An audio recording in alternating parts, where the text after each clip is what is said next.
Bendito el Señor, bendito el Señor. Gloria a su santo nombre. Gracias a Él. Precioso.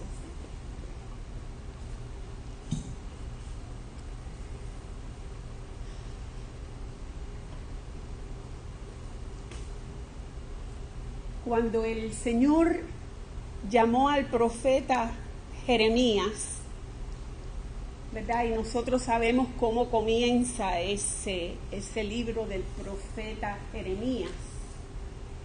Él sintiéndose inadecuado, incapaz, y el Señor reafirmándole que lo había llamado, que Él lo iba a hacer.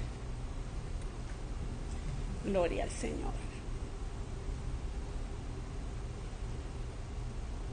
Y fue un tiempo muy difícil para Jeremías. Muy difícil. El pueblo del Señor estaba muy mal. Estaba muy mal. Muy rebelde, muy corrupto, muy pecador. Y el Señor estaba no solamente amonestando y regañando, sino aún llevando a cabo juicio. Tanto así, que en el capítulo 9, el dolor de Jeremías era tan grande que decía: oh, si mi cabeza se hiciese aguas y mis ojos fuentes de lágrimas, para que llore día y noche los muertos de la hija de mi pueblo. Qué dolor tan grande. Tan mal que en el versículo 2 dice: ¿quién me diese en el desierto un albergue de caminantes para que dejase a mi pueblo y de ellos me apartase? Porque todos ellos son adúlteros, congregación de prevaricadores, y por ahí sí. ¿Verdad? Y realmente la condición del pueblo era terrible. Terrible.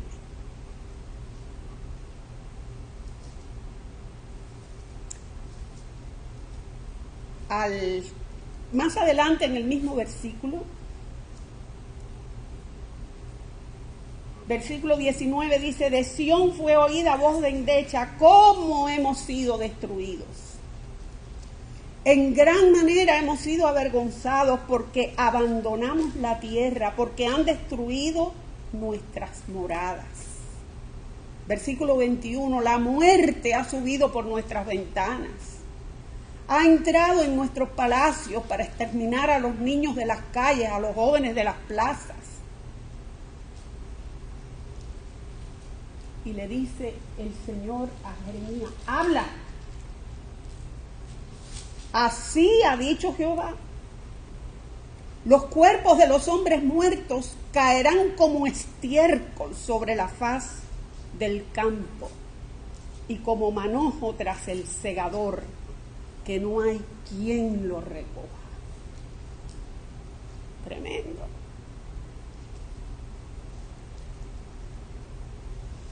Y entonces aquí viene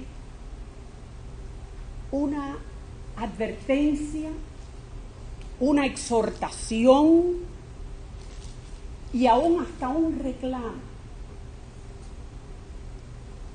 Dice: así dijo Jehová. Así dijo Jehová, pueblo que estás en pecado. Jeremías 9, versículo 23. No se alabe el sabio en su sabiduría, ni en su valentía se alabe el valiente, ni el rico se alabe en sus riquezas. mas alábese en esto el que se hubiere de alabar, en entenderme y conocerme, que yo soy Jehová, que hago misericordia, juicio y justicia en la tierra. En español dice, porque estas cosas quiero. En inglés dice, porque en estas cosas me deleito.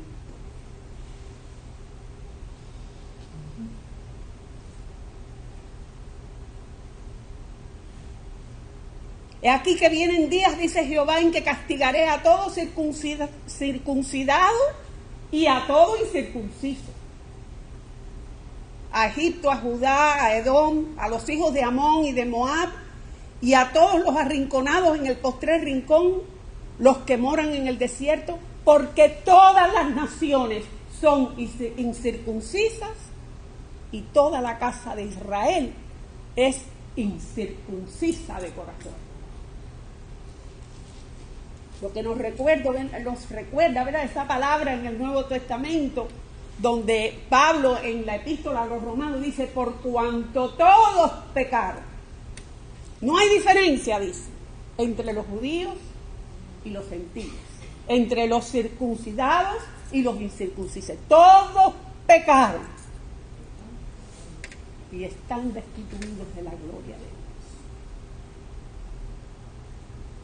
Alábese en esto el que se hubiere de alabar. Y en el Nuevo Testamento, ¿verdad?, en varias ocasiones se nos dice el que se gloría, gloríese en el Señor. Gloríese en el Señor. Esta era la condición de este pueblo en este momento. Esto es lo que el Señor les está hablando. La necesidad que ustedes tienen es de conocerme y entenderme. Esa es la necesidad que tiene este pueblo. Y qué precioso, porque verdad, el Señor con las amonestaciones, con los regaños, con las profecías de los juicios, también da palabra de esperanza, de restauración. Porque ese es el motivo, el propósito de su corazón. Es salvar, es redimir, es restaurar, es sanar. ¿Verdad? Y en el mismo capítulo, en el mismo libro de Jeremías, en el capítulo 31, entonces ya él habla de algo que va a pasar después.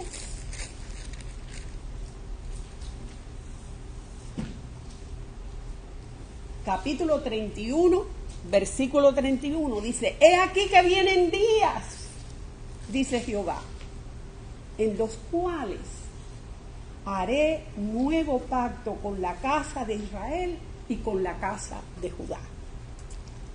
Y él está hablando específicamente de ese pueblo. Tenemos que entender que estas escrituras están dirigidas primordialmente a ese pueblo. Un nuevo pacto con Judá y con Israel, con su pueblo que estaba en pecado.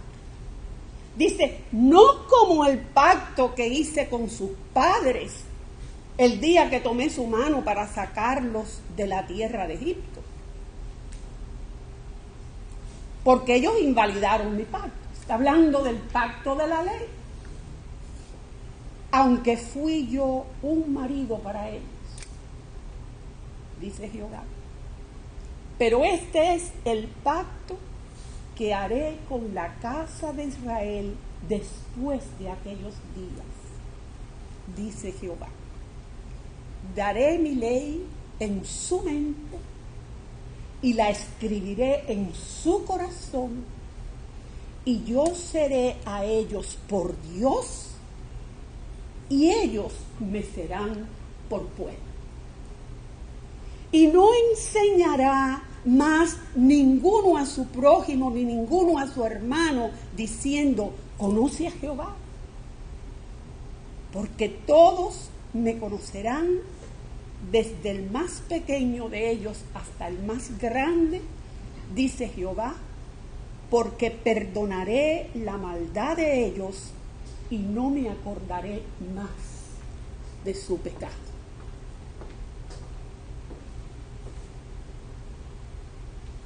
Preciosa promesa del Señor. El Señor tenía un plan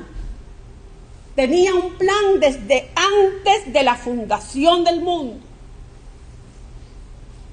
Y ese plan concernía a su pueblo escogido sobre la tierra, pero ese plan incluía también a la humanidad, ¿verdad? At large. A todos los seres, a todas sus criaturas, a todos los seres que Él creó.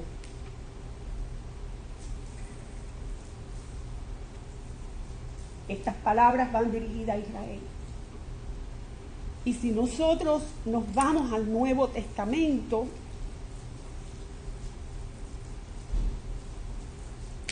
en este principio del Evangelio de Juan que nosotros conocemos tan bien, ese Dios al cual era necesario conocer y el cual decía que en conocerle y entenderle era que podía gloriarse el hombre, dice que ese Dios que era en el principio, versículo 1, en el principio era el verbo era con Dios, el verbo era Dios, era en el principio con Dios. Ya allí, donde Jeremías estaba hablando y amonestando al pueblo, estaba este verbo presente, uno con el Padre, el Dios triuno. Todas las cosas por Él fueron hechas, sin Él nada de lo que ha sido hecho fue hecho. En Él estaba la vida y la vida era la luz de los hombres. La luz en las tinieblas resplandece y las tinieblas no prevalecieron contra ella. Versículo 9, aquella luz verdadera que alumbra a todo hombre venía a este mundo. Aquello que Él prometió y profetizó que Él iba a hacer con Israel, aquel nuevo pacto del cual Él habló en Jeremías, habló en Ezequiel, ¿verdad? Estaba empezando a ser ejecutado.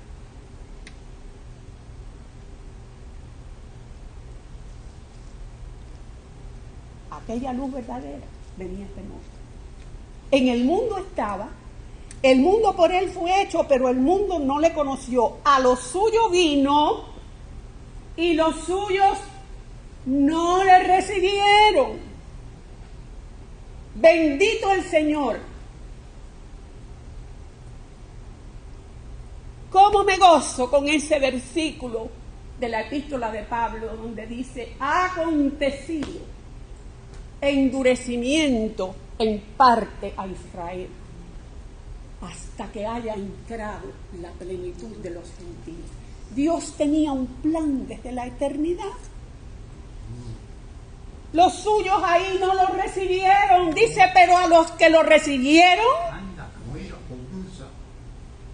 les dio potestad de ser hechos hijos de Dios, los cuales no son engendrados de sangre, ni de voluntad de carne, ni de voluntad de varón, sino de Dios. Aquel verbo fue hecho carne, habitó entre nosotros, vimos su gloria, gloria como el unigénito del Padre, lleno de gracia y de verdad. Juan dio testimonio de Él y clamó diciendo, este es de quien yo decía, el que viene después de mí, es antes de mí, porque era primero que yo. Porque de su plenitud tomamos todos, y gracia sobre gracia. Pues la ley por medio de Moisés fue dada, pero la gracia y la verdad vinieron por medio de Jesucristo. A Dios nadie le vio jamás. El unigénito Hijo que está en el seno del Padre, Él le ha dado a conocer.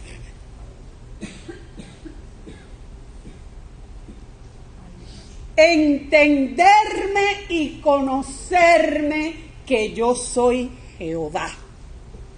Y en aquel día ya nadie le va a decir al otro, conoce, porque todos me conocerán, porque me voy a dar a conocer. Jesucristo le ha dado a conocer.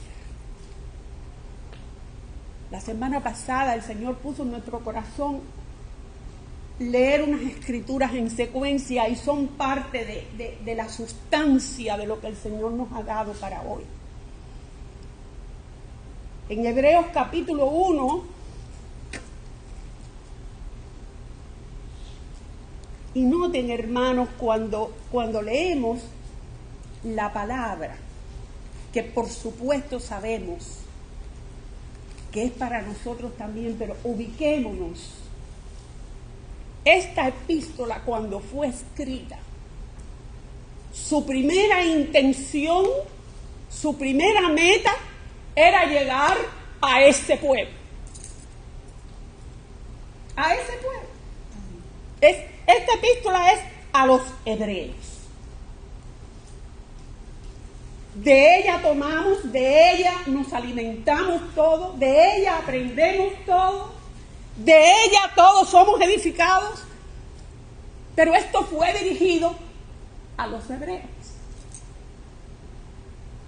Y comienza el autor diciéndole, Dios, habiendo hablado muchas veces y de muchas maneras en otro tiempo a los padres por los profetas, incluyendo a Jeremías.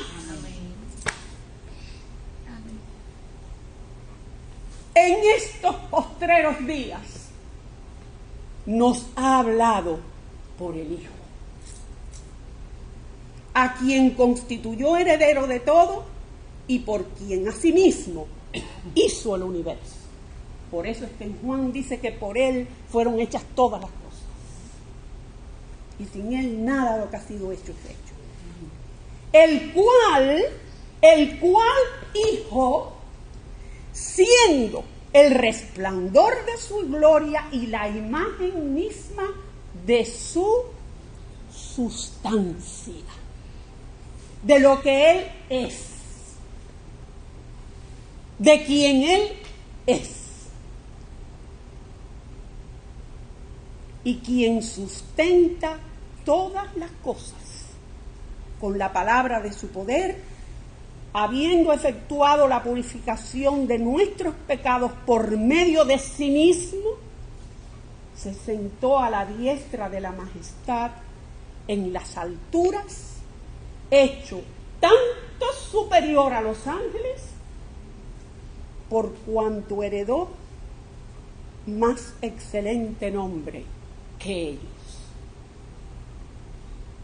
Ellos son ángeles, pero Él es el Hijo. Él es el Verbo de Dios. Él es la segunda persona de la Trinidad.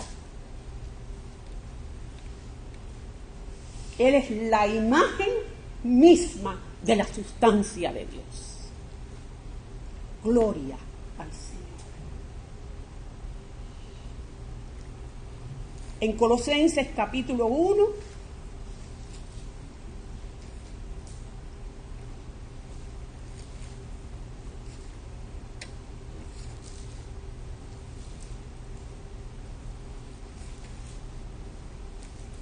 donde dice,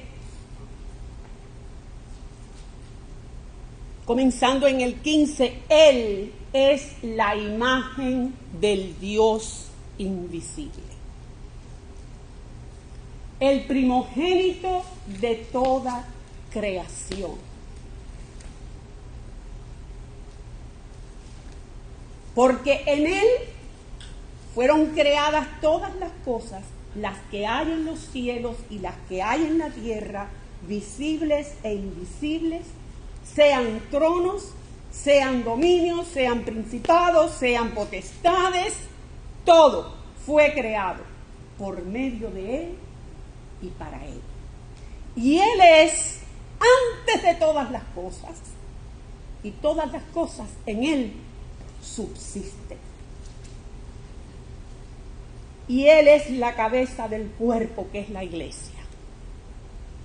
Él, que es el principio, el primogénito de entre los muertos, para que en todo tenga la preeminencia, por cuanto agradó al Padre que en Él habitase toda plenitud.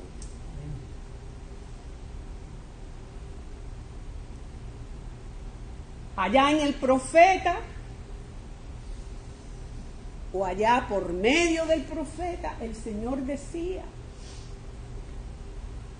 ¿verdad?, que era necesario que se le conociese, que yo soy Jehová, que hago misericordia, juicio y justicia en la tierra, porque en estas cosas me deleito. Y en su tiempo, en el tiempo del Señor, Él se da a conocer en la persona de Jesucristo.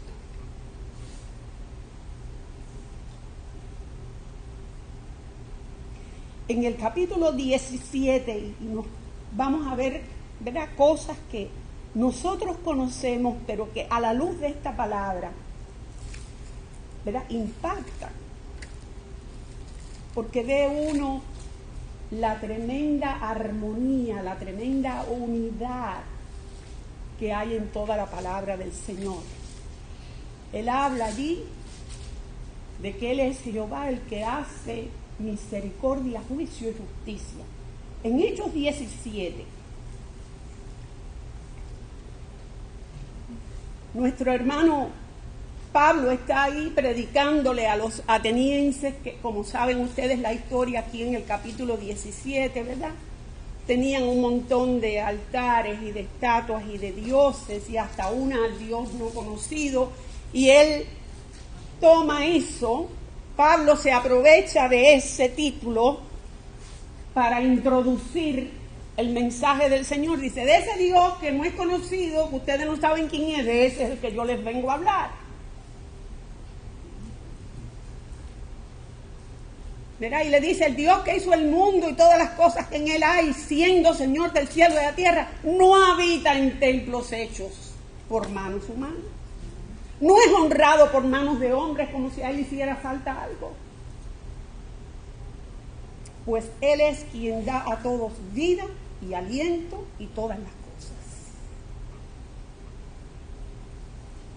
Dice que ese Dios le ha prefijado a los hombres el orden de los tiempos y los límites de su habitación. Versículo 27, para que busquen a Dios.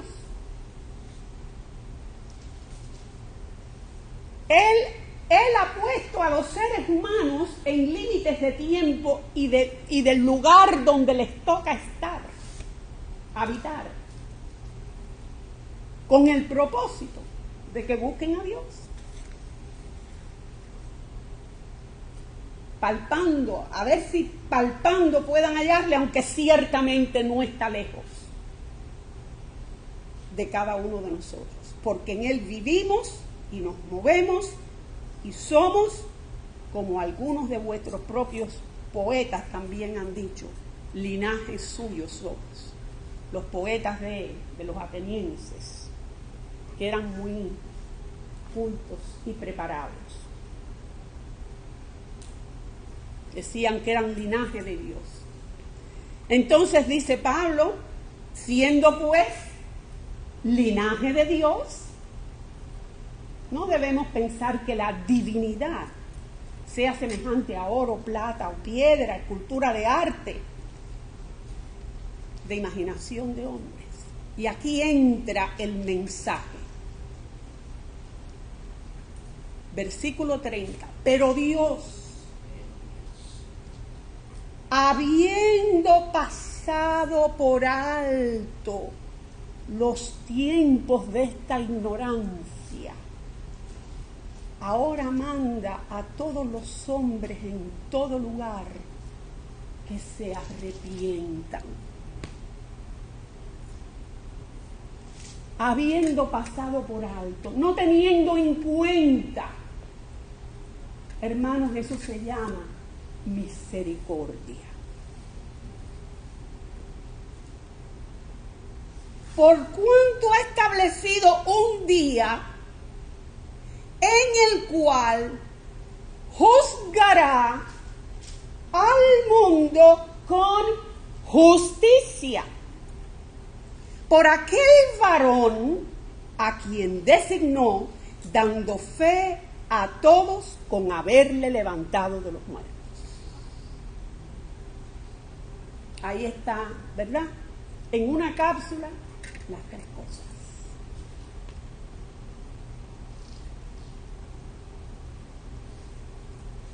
En Juan capítulo 12.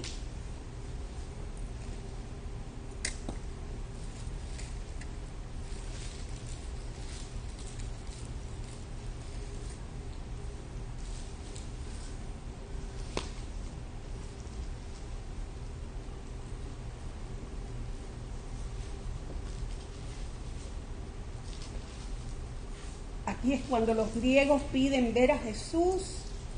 Los discípulos vienen y le dicen, ahí hay unos griegos que quieren ver. Y él dice, ha llegado la hora. Esa fue una confirmación para él, que la hora había llegado. ¿Por qué?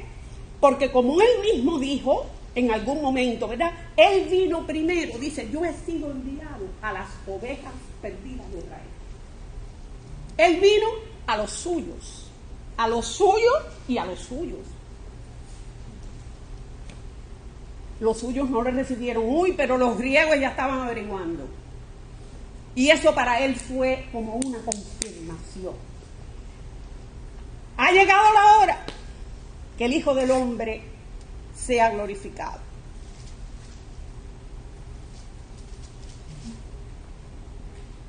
Continúa, de cierto os digo que si el grano de trigo no cae en la tierra y muere, queda solo, pero si muere lleva mucho fruto. El que ama su vida la perderá, y el que aborrece su vida en este mundo, para vida eterna la guardará. Si alguno me sirve, sígame. Y donde yo estuviere, allí también estará mi servidor. Si alguno me sirviere, mi Padre le honrará. Ahora está turbada mi alma. Ya él sabía lo que le esperaba. ¿Y qué diré? Padre, sálvame de esta hora. Mas para esto he llegado hasta ahora. Padre, glorifica tu nombre. Y le vino esa voz del cielo, ¿verdad? Lo he glorificado, lo glorificaré otra vez. La gente preguntándose qué sería aquella voz, él dice, no ha venido esta voz por causa mía, sino por causa de vosotros. Dios habló en ese momento para que los hombres oyeran que Él va a glorificar de nuevo su nombre. Lo he glorificado y lo glorificaré otra vez. Testimonio de Dios. Y después que el Señor Jesús les dice que la voz no era por causa de Él, sino de ellos, entonces dice, ahora es el juicio de este mundo. Ahora el príncipe de este mundo será echado fuera. Y yo, si fuere levantado de la tierra, a todos atraeré a mí mismo. Este es el Dios que hace misericordia y hace juicio. Hace juicio. En en el Jesús ir a la cruz y llevar los pecados de los hombres? Si Jesús va a la cruz llevando los pecados de nosotros, los pecados de nosotros son juzgados y nosotros somos absueltos porque Él pagó la sentencia. Este es el Dios que hace misericordia y hace juicio en la tierra. Jehová en carne. Jehová en la persona de Cristo. Yo soy Jehová, que hago misericordia, juicio y justicia en la tierra. En Romanos capítulo 3,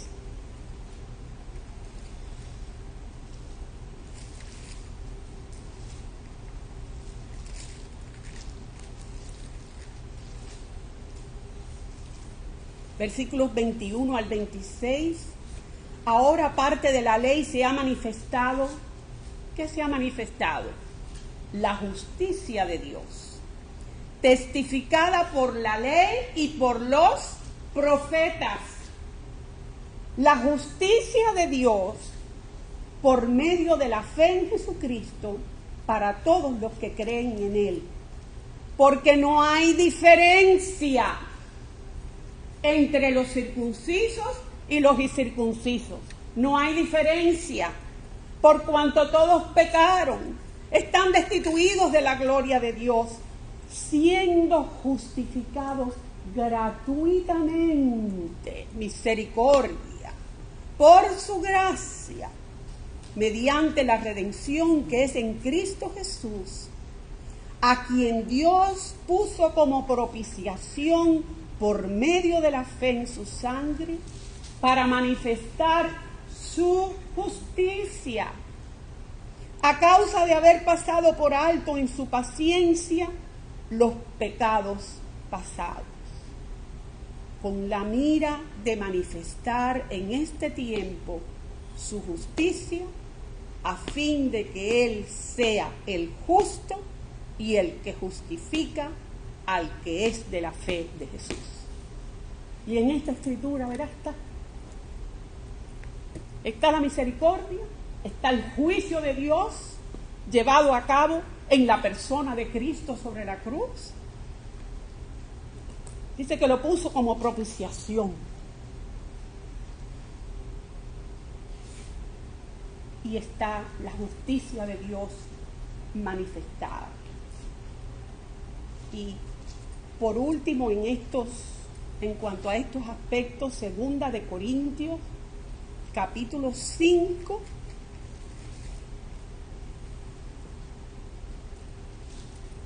y aquí de nuevo, ¿verdad?, podemos ver los tres aspectos.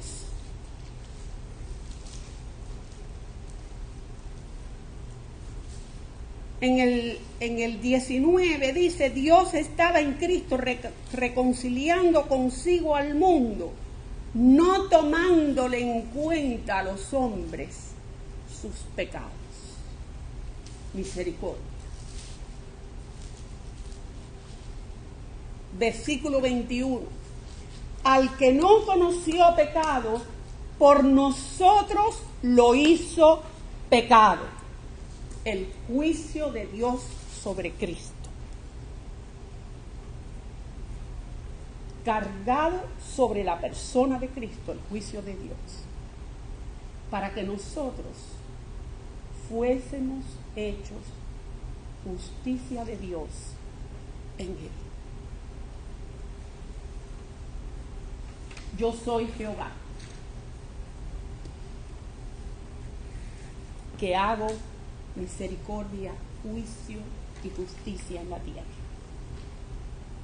Finalmente dado a conocer en su tiempo, revelado ese Dios al cual ellos no podían conocer de cerca, en la persona de Jesucristo. En Efesios capítulo 1,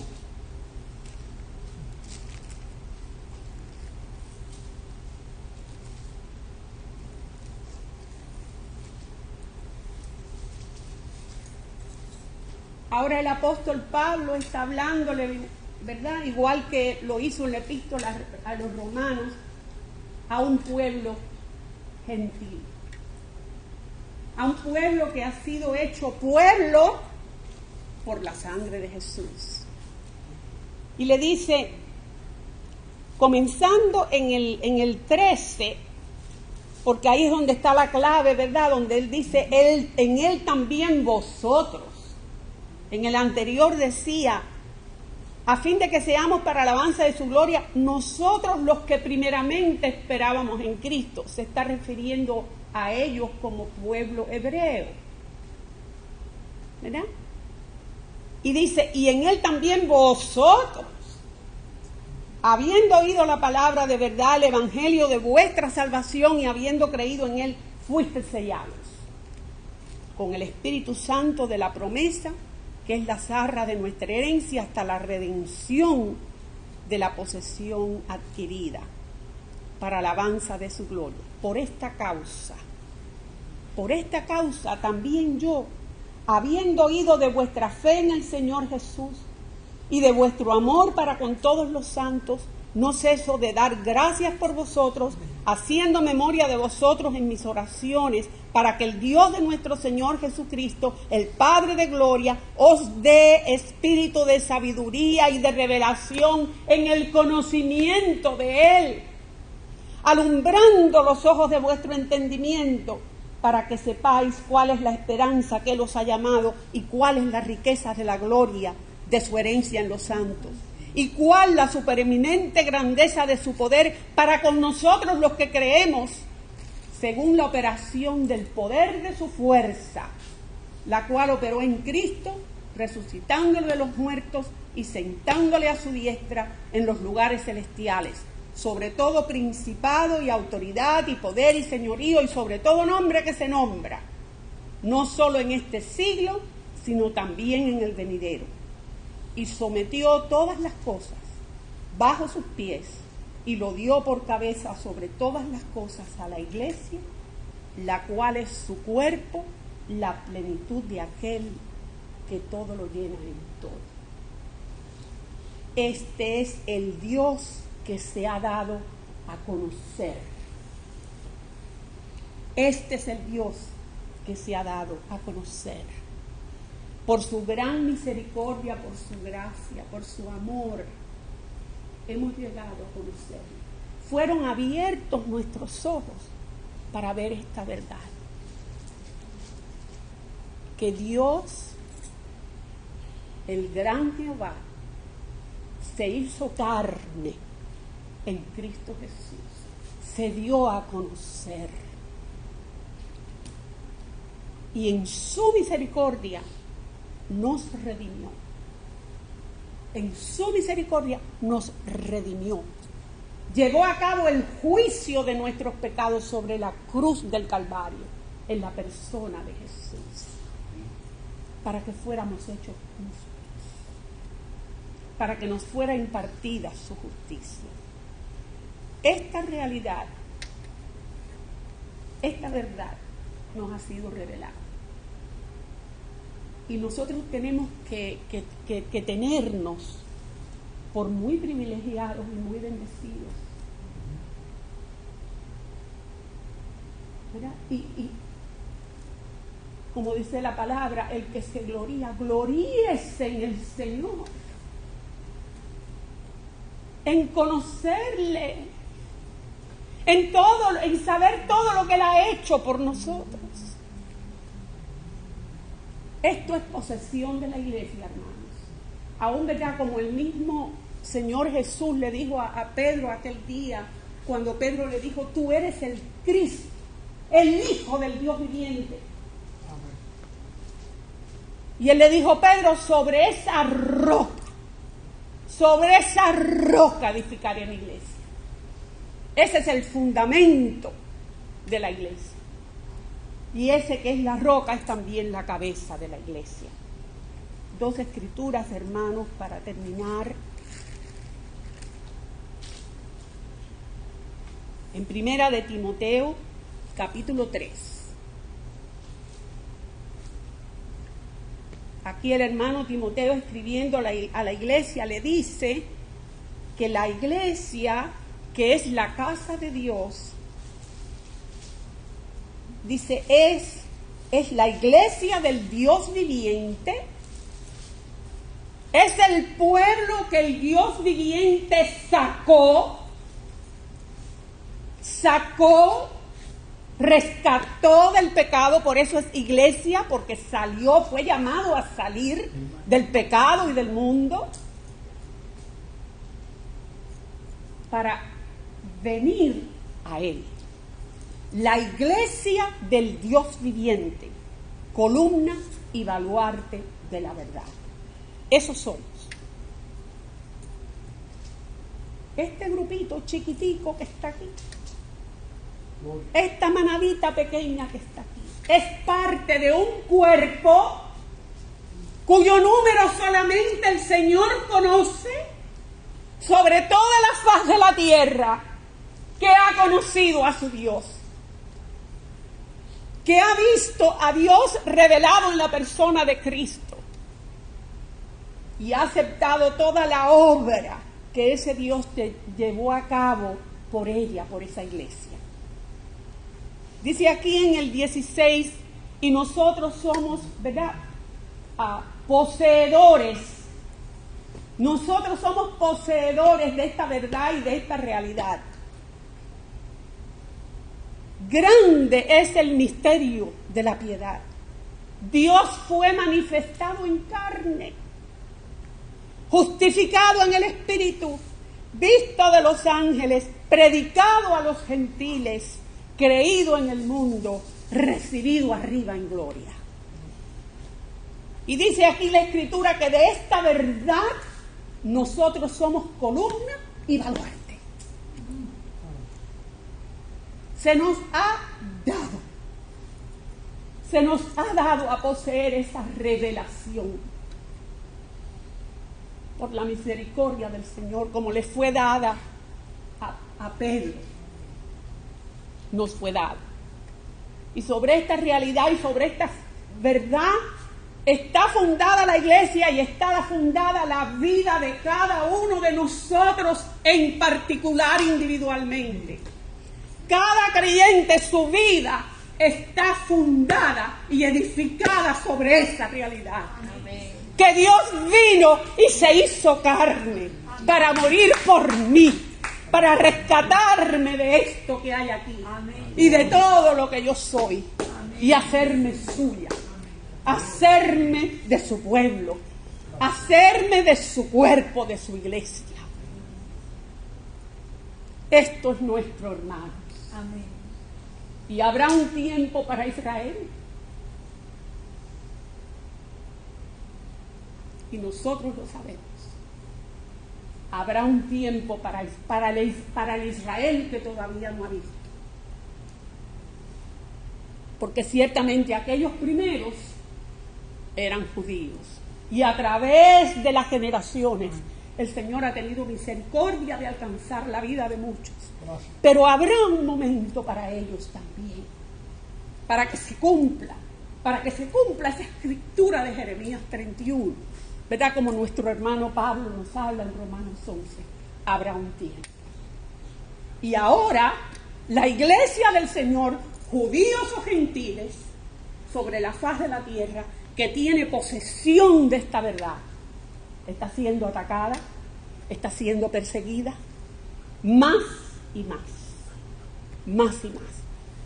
Los acontecimientos, las historias, lo que uno lee es más que espantoso lo que está pasando, ¿verdad? Y nosotros acá estamos viendo algo también. Para ese pueblo, y con esto terminamos, el Señor tiene una palabra en segunda de Tesalonicenses, capítulo 1, para todos nuestros hermanos que están siendo perseguidos, encarcelados, torturados, asesinados.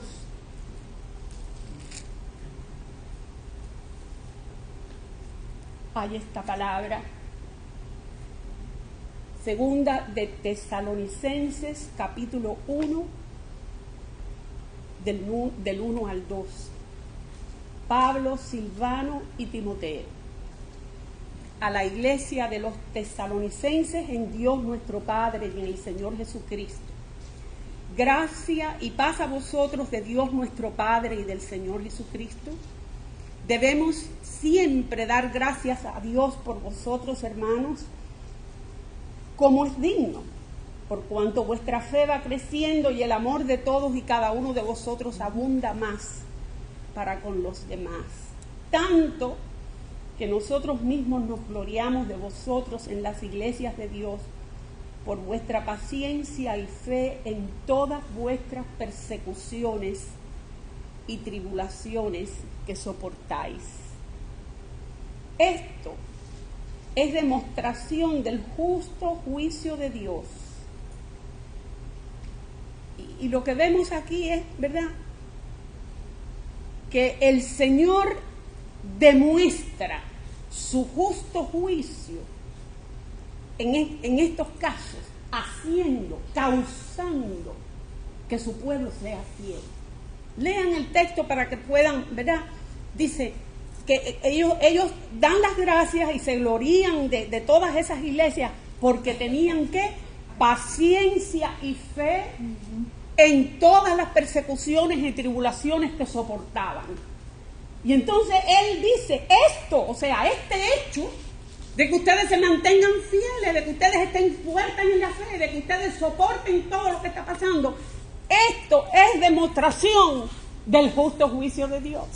Él es el que lo está haciendo. ¿Para qué? Para que seáis tenidos por dignos del reino de Dios, por el cual asimismo padecéis. O sea, no es el mérito de la iglesia, es el mérito del Señor que está haciendo la obra. Dice, porque es justo delante de Dios.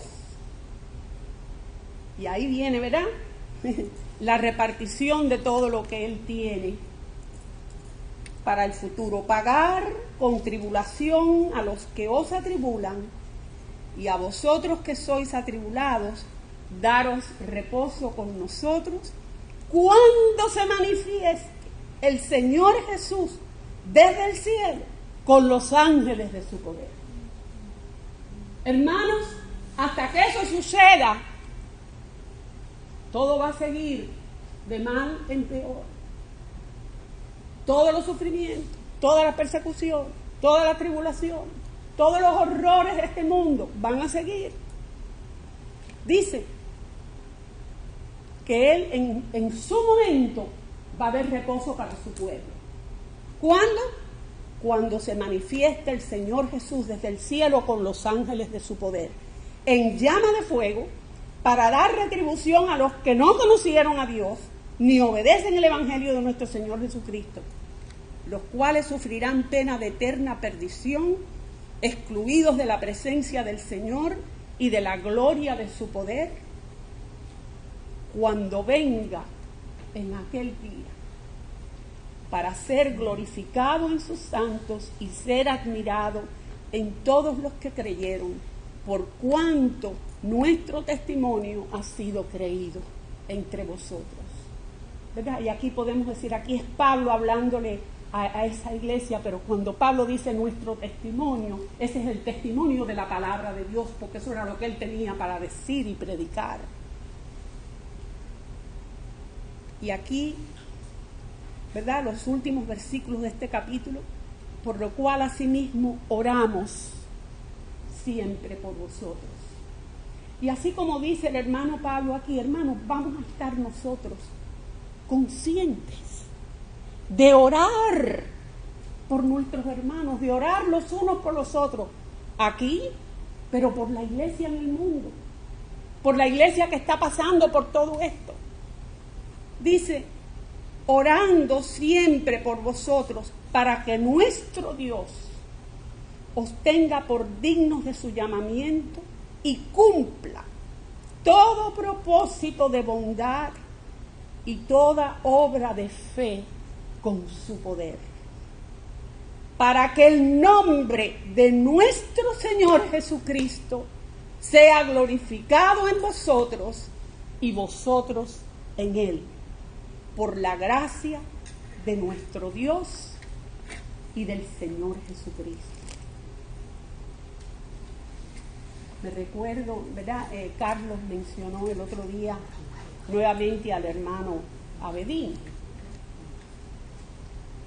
¿verdad? Pero que cuando él le escribió a su hija, él le dice a la niña, tú te preguntarás, ¿por qué? ¿Por qué todo esto tiene que pasar? Y él le responde a su hija, el por qué es Jesucristo. ¿Por qué, hija? El por qué es Jesucristo. Es por su persona. Es por su persona, hermanos. Todo el problema es la persona de Cristo. Todo el problema es la realidad. La realidad que tenemos en nuestro ser, como dice la palabra, que tenemos el testimonio en nosotros mismos de que Cristo es el Hijo de Dios, de que Cristo es Dios hecho carne. Y todo espíritu que no acepta eso es espíritu del anticristo, y eso es lo que estamos viendo. Pero nosotros tenemos una seguridad. Tenemos seguridad y tenemos esperanza de lo porvenir. Porque el Señor ha tenido de misericordia de nosotros y nos ha dado revelación, nos ha dado discernimiento para estar en el verdadero, en su Hijo Jesucristo. Gloria al Señor. Bendito su santo nombre.